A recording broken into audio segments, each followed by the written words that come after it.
Well, at this point, we look at the medical leave granted to the leader of the proscribed Islamic movement of Nigeria, Sheikh El-Zakzaky, and the wife, and explaining that, which was done yesterday, is also being greeted with a lot of reactions from the public.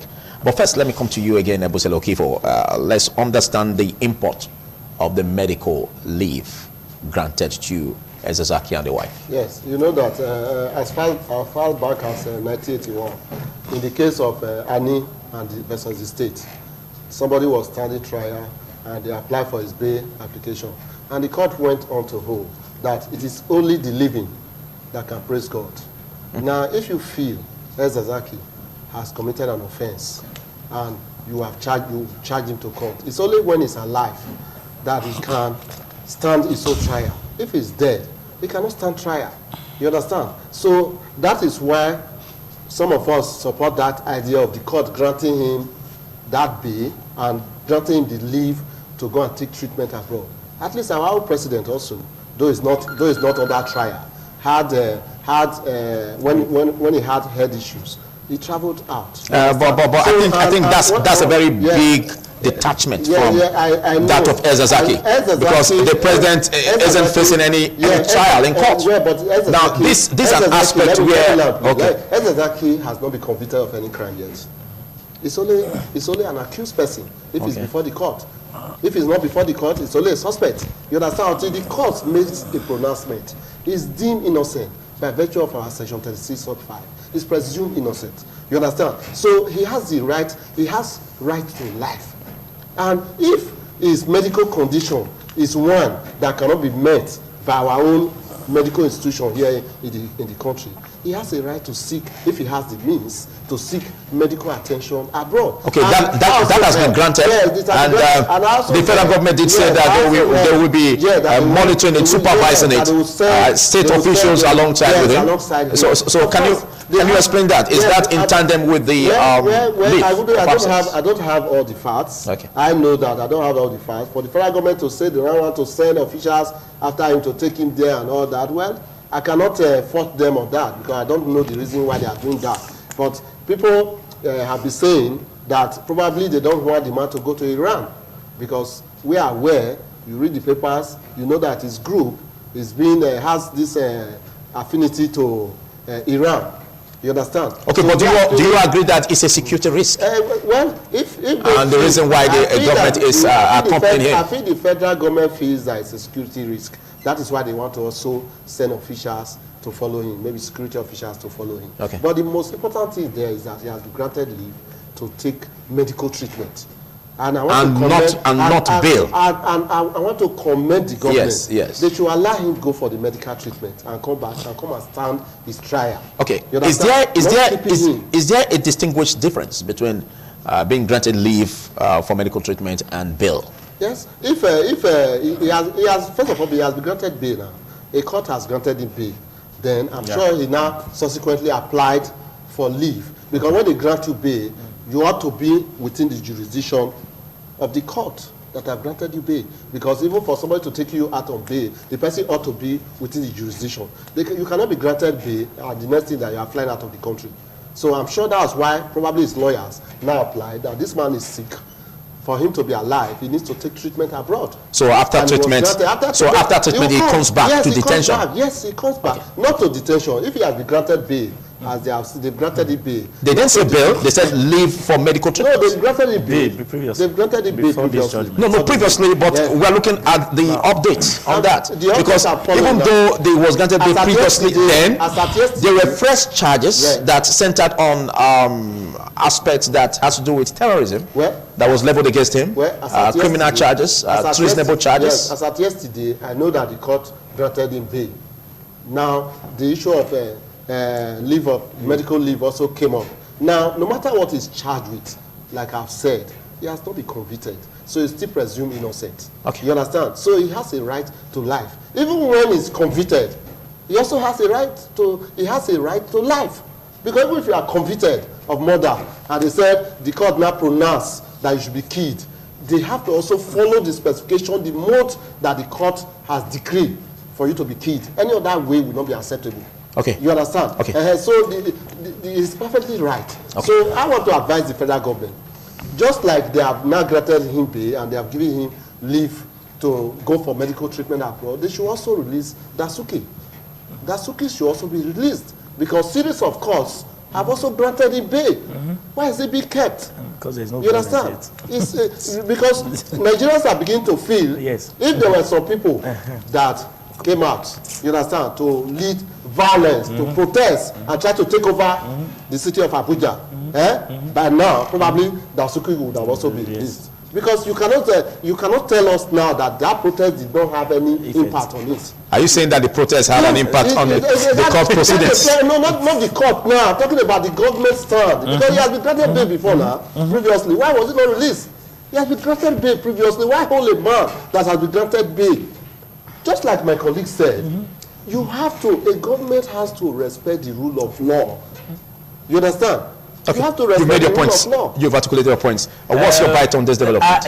I've said before, the indices shows that we tend to be governed in a very uncivilized way. I'll give you my point. I have issues the way you start your speech. You see, they have everyone's trying to cast aspersions, but please, let's not excite the audience. All right, thank you. But look at this. Look at this. Let me pick it up from where my colleague ended. Part of my trouble, I'm not against if the court says El-Zakzaky'S should go for treatment, should be granted be fine, if that is what the law says. All right? Because there is no nation or no democratic setting without the law. It is the law that helps us know what is wrong and what is right. So that's the reason why any sane government must be quick to obey the rule of law, except it's not a democratic rule. Now look at this. If you look at the Shiite movement, before they were branded or seen as terrorist group, before the Islamic movement of Nigeria was seen as terrorist group. Yes, one of their major demands, the reason why they took to the streets, was that this man has been granted bail. Even Falana said the same thing. But the federal government before now have refused to obey the court. It was everywhere. Then suddenly, they went rampage. They started protesting. Now the protest deteriorated. They started as a peaceful protest, deteriorated, and it became something else. Then again, we are seeing another magic. Suddenly, the government is now ready to obey what the court is saying. Now, I always talk in terms of generational effect. But at least it's a plus. All right, at least it's a plus. I'm not denying that. But you look at the resultant effect. You may think it's a plus today.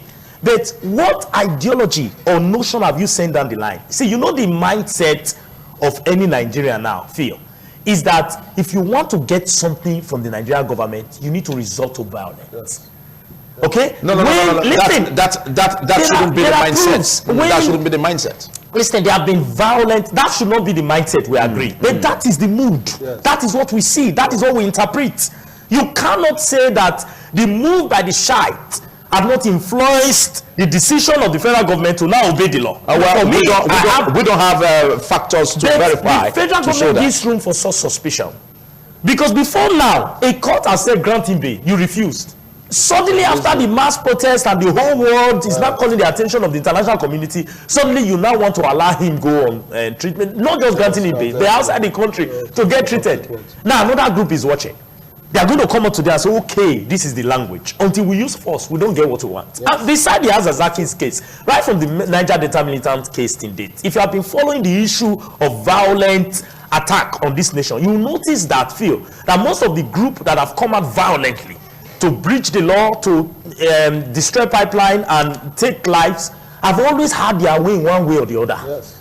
Look at the Ruga settlement issue. Till date, there is nobody that is being tried in any court of law. Yes. I stand to be corrected. Yes. We have a lawyer here. Nobody. Okay, now look at the issue. Now, we are not trying to compromise, to justice it to say, okay, let's give them a settlement. Now, another group is watching. Now, my problem is that this is going to give birth to a popular nation in Nigeria, that it only takes violence to be heard, which is a very bad notion that our government continually send across to the ordinary citizen of this nation. Why don't the government do the needful and the right thing at the first instance? If the court has said grants Dasuki bail, Okay, what are you waiting for? Granting bail. So maybe you are waiting for some Dasuki group to not come again and start fighting and before you now come out to another one and say, okay, let him go for leave abroad. You know, so it's not sending the government of the day is not sending the right message. At the end of the day, while we think we have succeeded with this, we are giving room for more tendency, for more violent tendency in the nearest future. Okay, well, in all of this, there must be a way that the government would have to tackle issues like this so that we don't have them come up often. Now, the aspect of the shite protest that turned violent, the proscription of IMN, and this development of the revolution now ban and all that. I think all of this shows that there should be steps that the government should take in winning the trust of the people. Simple. Respect the rule of law. Okay. If you grant bail to somebody, somebody must stand as surety. You understand? Okay. Then what is the function, what are the duties of the several security agencies that we have? Therefore, if you are granted bail and they feel that you are a security risk, why not watch? Why not keep the man in watch? You watch him. You ensure that he does not deteriorate to security risks that will affect other Nigerians. You understand? Now, that is what the government ought to do. Not where the court now say they grant you bail. Then you will not say no, you will not obey. Meanwhile, in arguing the bail application, government also has its lawyers that fight a counter affidavit or whatever to say don't grant this man bail. And in his wisdom, the court now feels that yes, this man is entitled to bail, and is granted bail. So what does the government do in that process? You ensure that it does not breach the condition of the bail. Simple. That's the essence. By the time the government does this, if they had granted this man, if they had released him since on bail, we would have not had that protest in Abuja. Okay, well, talking about the aspect of not obeying court orders and all that, but let's look at the organs of government as a way of digressing. Let's look at the organs of government and the need for them to obey also, to obey court orders. Yes. Like this Edo State House of Assembly, for instance, that has been going through some tussle as a way of digressing. Yes. What's your advice in respect of the It's still the same advice. It's still the same advice. Now, the Edo State House of Assembly issue is before several courts. Recently, a judgment came in from Port Harcourt, preventing restraining the governor not to make another proclamation. You understand me? Now that one came in. These cases that are in various courts are being represented by various interests.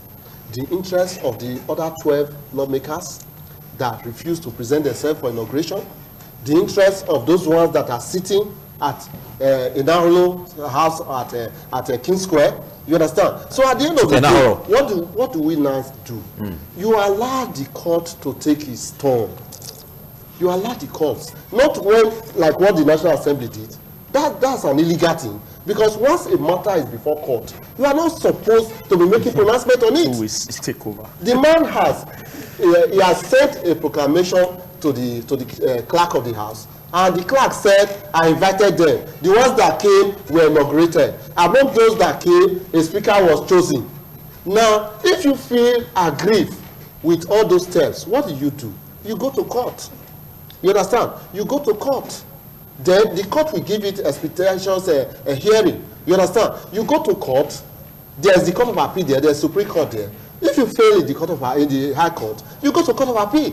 Finally, if the court now says, if it was the court, probably the Supreme Court that made that pronouncement now, telling our governor to say you must issue another proclamation within 7 days. By now, trust Godwin Obaseki. By now, he would have obeyed because he knows that it's coming from the court. Okay. Had you now fought the governor when several courts have told him, they have restrained him, don't make a second proclamation, and you want the man to go against the court, that would be contempt of court because there's already an order against him not to issue a second proclamation. I think that puts pace to it. That's it. So you don't start saying that. You don't start saying, you start threatening. You want to come and take over the State House of Assembly. You start quoting section 11, whatever in the Constitution, you know, and you are not following the proviso to those Constitution. We don't have crisis in Edo State. The House of Assembly is sitting, no crisis. then you now want to come and take over the Edo State House of Assembly. You are now giving the governor an ultimatum that within 7 days he should issue another letter. When in the words of the Constitution, they said letter of proclamation, not letters. As he has issued one, it's already a law, it's already functious official. He cannot issue another one, except the one he has issued is declared null and void and of no effect by competent law. Thank you. We've had an opportunity to yes, we've had an opportunity so he cannot do otherwise. Okay. So the matter should be, my advice to them is that, like that of Bachi, they have resolved their differences. The other lawmakers that refuse to present themselves to be sworn in, they are back. Although we seem not to understand how the differences were resolved. The elders there in that state intervene in the whole matter. Okay. You understand? So that is what I should suggest here. Let our elder statesmen and all in Edo State, let them call all the parties to a round table. That's what they've been doing. That's what they've been doing. That idea of some people being sponsored. Some people are in Abuja. From there, they are issuing directive here and there. Some people are Benin issuing their own directive.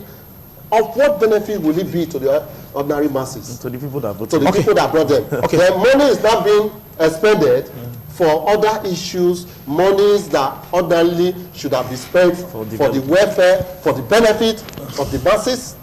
All right, thank you. That's just a point of digression from what we were talking about on the El-Zakzaky'S medical leave, looking at obeying court orders. And we decided to quickly go into the Edo State House of Assembly impasse. But what's your bite on this as we round off on this point?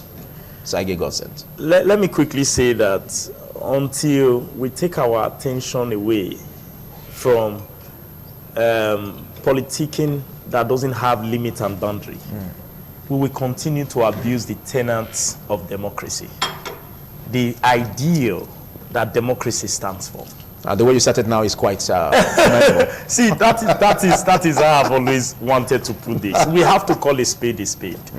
The Edo State House of Assembly issue, I've always said from the beginning, is not making sense. Okay? We are all aware that is a tussle between one faction and another.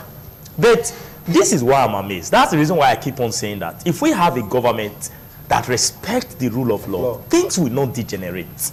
Before the investigation by the House of Representatives and Senate, there was already a court order asking the federal government, the party, and the House of Assembly to stay clear from Edo State issue. But yet they went ahead and investigate, which may not be a breach of the law. But I was also thrown aback when I heard that they have given a 2-week ultimatum. Otherwise, they will take over the leadership of the House. Then I was more flabbergasted when I heard that there was a message of the presidency ordering the state government to issue another proclamation. That was refuted anyway. That was refuted. Fine. Now, I'm happy. I knew it was refuted, but I'm happy it only shows us that there is a conspiracy. Yes. It shows us that all is not right. It shows us there are some people with some heel motive that are just trying to topple or distort this government of Edo State. Then here we are again. Surprisingly, we are hearing that the House of Assembly are saying they will take over the National Assembly are saying they will take over the State Assembly within 2 weeks if it doesn't. They thank God for the new court order. Now the federal government has no choice, or the House of Assembly, than to obey the new court order. This is democracy, not autocracy. And in democracy, it is the court order that stands. You know, and that is the only advice you're going to give them. And I also want to advise the other runaway House of Assembly members. Nobody is pursuing you. Come home and represent the interests of the people that voted you into power. Forget about siding with one godfatherism or going to the extreme and putting up a demand. The fight in Edo State is senseless, is pointless, and is uncalled for.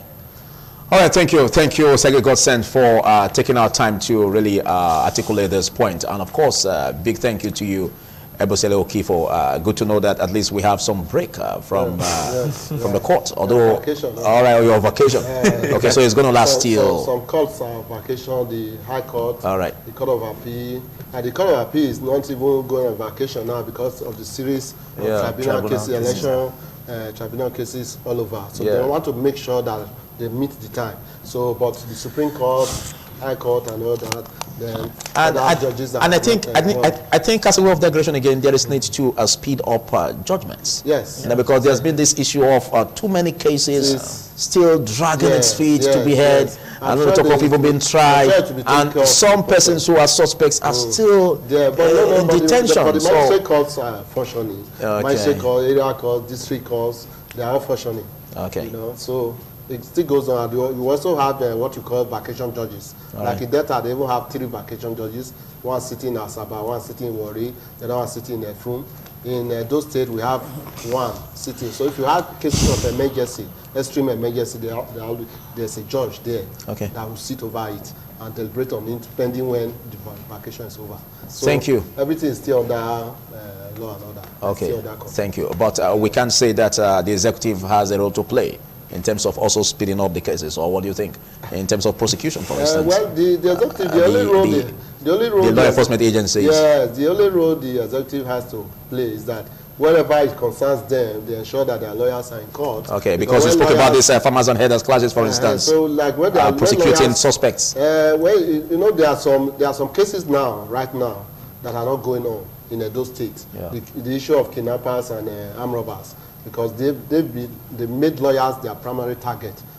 All the time, you see them kidnapping lawyers here and there. And our NBA, under Prince Ojegban in Benin here, we met and we had a resolution, and we decided to boycott defending kidnapping, those accused of kidnappers and all that, you know, to send a message across to them. Because we are the ones there. We try to ensure that their fundamental rights are not breached by representing them in court. Then, as a way of thank you, they now start kidnapping lawyers. So in fact, it's not safe. It's not safe, so we now did that. So, but over time, I know that the executive of NBA Benin branch, they will have a rethink and try to also do that. Well, just as you said, we started kidnapping lawyers. Even education is... everybody is one time or the other, there's been this report where even teachers come out and really protest over this. Is that not the security situation we are talking about? Is it not obvious? The federal government, the way, we keep saying it all the time, the passion and conduct and behavioral aspect from the federal government, the way they descend on citizens that want to protest, citizens that are unharmed. Thank you. The way they mobilize the police, the security agencies to come out and nip it in the bud. If they have done that in other issues, we talk about farmers, headers, clash here and there, and other people, kidnappers taking over our highway and all that. If they nip all these things in the bud with the same zeal that they are using, Nigerians will be happy. Thank you. And we will have issues. We'll be safer. Like our governor here now is having a lot of sympathy from those state citizens, are inclusive, because of his performance. You understand? So people are looking beyond that they are disturbing this man, let this man work. It's working. So people are not happy when they now start saying that this issue of those state House of Assembly bringing up problems and all that. Those citizens are not happy. Because we have a performing government. Thank you, Ambassador Okifo. To have the opportunity to perform. Thank you, Ambassador Okifo. We're not in court. You've been able to really take much of the time I gave you. And I want to say a big thank you. And of course, Osage Godsend. At a point in the course of the discussion, I was almost thinking that we are not friends on the platform. Thank you for making out time to be with me on this show. Well, this is TMI Tuesday. Anything happens whenever we have guests on set. It's a live show, of course. You know that.